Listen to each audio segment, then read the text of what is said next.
Bueno, le cuento al oído lo que dije en mi nota editorial, William. Sí, sí. Imposible, peor manejo de dos situaciones tan delicadas como las que le está dando el gobierno al tema de Avianca y al tema de Medimás. Imposible. Mayor impericia, mayor incapacidad, mayor distancia. Pero bueno, ese es el gobierno que tenemos. Qué vergüenza.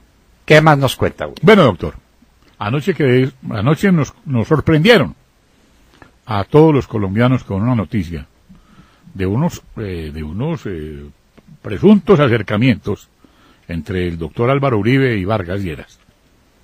Pero la realidad es otra, doctor Londoño, porque me pongo a escuchar una manifestación en contra de Vargas Lleras por parte de los amigos del doctor Álvaro Uribe en Medellín, y me doy cuenta que es todo lo contrario, que era lo que le decían a Vargas Lleras, producción.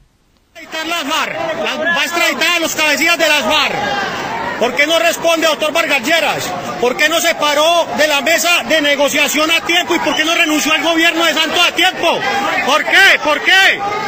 Usted es culpable de la entrega del país al narcoterrorismo de las FARC y culpable de que el país está en la quiebra, Vargas Lleras. Usted es un enmermelado y un sinvergüenza, y aquí en Antioquia no lo vamos a ayudar y la va a sacar barata, pero usted es culpable de que Iván Márquez y Timochenko aspiren al Senado.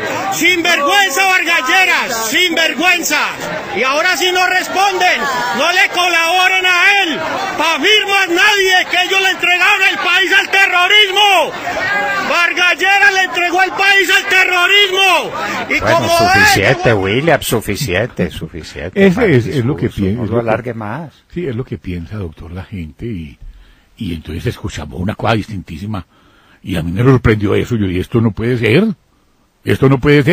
Y es que en un espacio tan respetado como el espacio de RCN, que se llama Eva lo sabe, salen con semejante improntus. ¿Quién sabe quién les vendió eso? Bueno, el mismo probablemente que les vendió la filtración que hizo un magistrado del Consejo de Estado de la decisión que supuestamente tenía en mi contra, diciendo una cantidad de sandeces que uno dice, ¿de dónde está sacando la señora Eva RCN semejantes infundios? Pero lo de ayer sí fue pues razón para un desprestigio total. ¿Cómo le parece? Que el presidente Centro Democrático eligiendo como presidente a Vargas Lleras y como vicepresidente a Iván Duque. Entonces, ¿en qué estamos? ¿De dónde sacan eso? Precisamente, doctor Fernando, el presidente Álvaro Uribe anoche, muy molesto, en Twitter puso la siguiente frase, y me permito leerla, abro comillas: desgastante rectificar a periodistas, pero miente Eva Rey, que es la que maneja la sección de RCN. Tengo muchos defectos, sin embargo, he sido serio en la política. ¿Cómo le parece, doctor Londoño? Eso claro, acusar al presidente de que tiene 5 candidatos del Centro Democrático, con las ideas del Centro Democrático, con el estilo del Centro Democrático, que va a traicionar al Centro Democrático para poner de candidato a Vargas Lleras y para poner de segundo a quien además no es el que tiene la mayoría del Centro Democrático. Usted ha visto que los 5 están empatados con el 1%. Sí, señor. Ay, bueno, muy bien. Entonces, pero cómo salen con noticias de estas, por Dios. ¿Cómo? No sé. Es que y si hay algún representante genuino de lo que ha sido el gobierno de Santos en 7 años, es el señor Vargas Lleras. Era el que repartía mermelada, era el que inauguraba obras que venían de atrás del gobierno de Álvaro Uribe y de Andrés Uriel Gallego, era el que regalaba casas a los amigos políticos suyos. Todos los defectos y todos los vicios del gobierno de Santos están representados en Vargas Lleras, y ponen al presidente Uribe a hacer una alianza sobre la base de que el candidato es Vargas Lleras. ¿Pero por qué? ¿Por qué hacen eso, por Dios? Pues es tan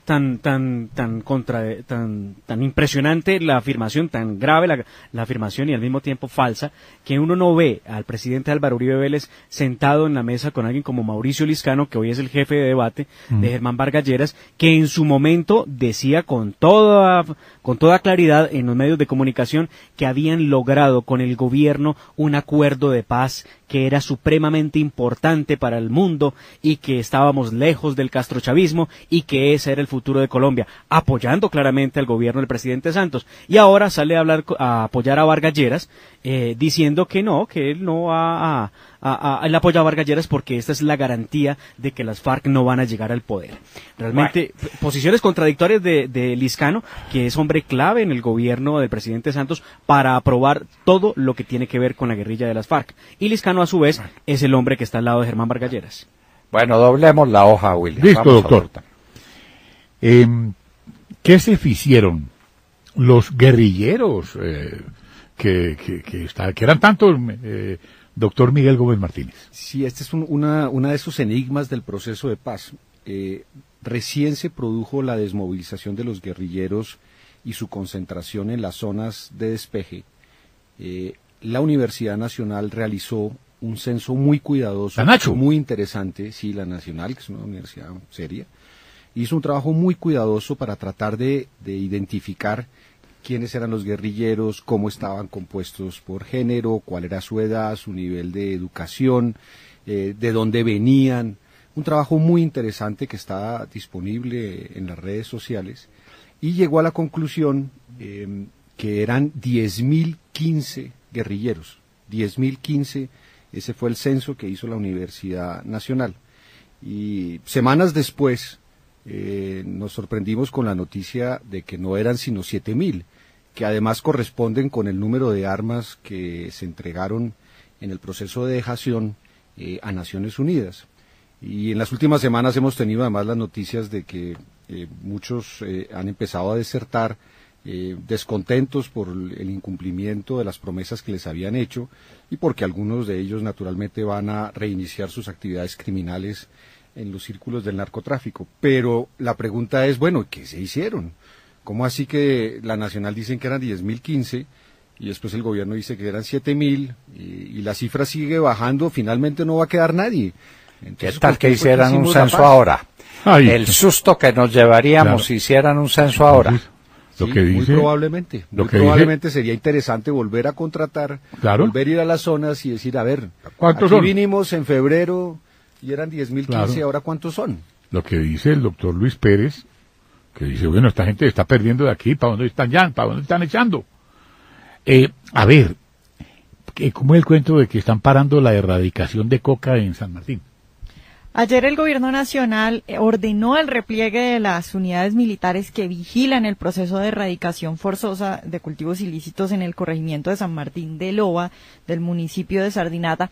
Pero lo que sucedió fue que después de una semana de diálogos no se pudo arreglar nada. Durante toda la semana hubo enfrentamientos entre la fuerza pública y comunidades campesinas de ese sector porque no querían dejar que se continuara la erradicación de cultivos ilícitos. Entonces la pregunta es, ¿qué se está haciendo por ahora?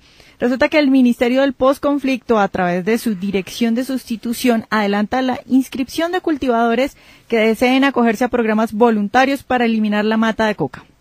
Entonces el gobierno ha salido a decir que no es que se haya frenado la erradicación, sino que por este momento lo que van a hacer es simplemente abrir la inscripción para que ellos voluntariamente erradiquen y mientras tanto van a hacer procesos de socialización para convencer a los campesinos de que sí los dejen erradicar o que ellos mismos es en erradiquen. Lo que están en todo el país, en todo el país están en eso porque eso es lo que dicen los acuerdos con las FARC. Exactamente. Y por eso el gobierno de los Estados Unidos está indignado con Colombia. Porque mientras tanto, no es que no erradican, es que están sembrando coca, como se dice por ahí, a la lata. A la lata. En el lenguaje vernáculo nuestro más conocido. A la lata están sembrando coca. Y lo que va a ser el resultado del balance a 31 de diciembre. Y entonces el problema va a ser de Colombia desertificado, en el ostracismo, un país desmoralizado, un país entregado a los bandidos. Eso es lo que tenemos. En el acuerdo, y eso usted lo menciona y es cierto, todo el proceso de erradicación supone que es voluntario. Nadie está obligado a arrancar las matas. Eso tiene que hacerse con la aquiescencia de los campesinos. Y entonces, naturalmente, el programa de erradicación pues se ve perfectamente paralizado. pusieron 3 rengloncitos, Miguel, donde dicen que si no es posible la erradicación voluntaria, el gobierno no renuncia a los medios coercitivos de erradicación. Lo que no dices en cuánto tiempo. Sí. ¿Cuánto no se tiempo podría fumigar, después? ¿no? Tampoco se puede fumigar. A ver si el gobierno va a fumigar, va a hacer aspersión aérea, a ver si lo va a hacer, y a ver si va a imponer a la fuerza, con batallones de la policía y del ejército, la erradicación en alguna parte. William Bromfield lo contó. Sí, ¿Recuerda, Vanessa, en cuántos sitios del país no se pudo erradicar según William Bromfield? Que tiene buena estadística.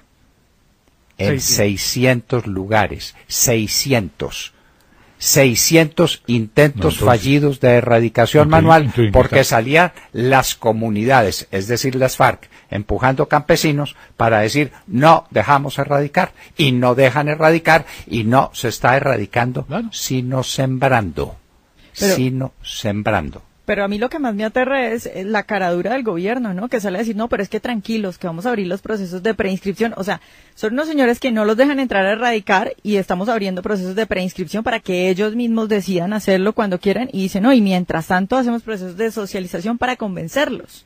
No. Bueno, ¿cómo es el cuento del galeón? Del galeón San José, pues William, tenemos que hablar con doctor Fernando, con el doctor Danilo Davis, quien es el abogado de Cisterza Armada, y nos contará esa falsa maestría de Ernesto Montenegro, el director del Instituto Colombiano de Antropología e Historia, el hombre clave, el que presenta Juan Manuel Santos cada vez que puede para hablar del galeón San José. ¿Maestría en qué, Demar? ¿Maestría en qué? No sabe. Bueno, él obtuvo una maestría que lo habilitaría especialmente para rescatar especies náufragas. Maestría. ¿Y cuánto tiempo estuvo haciendo eso? Y lo que se ha probado es que estuvo un ratico en una universidad en Barcelona. Pero ¿por qué mienten? ¿Por qué engañan? ¿Por qué todo es así en este gobierno?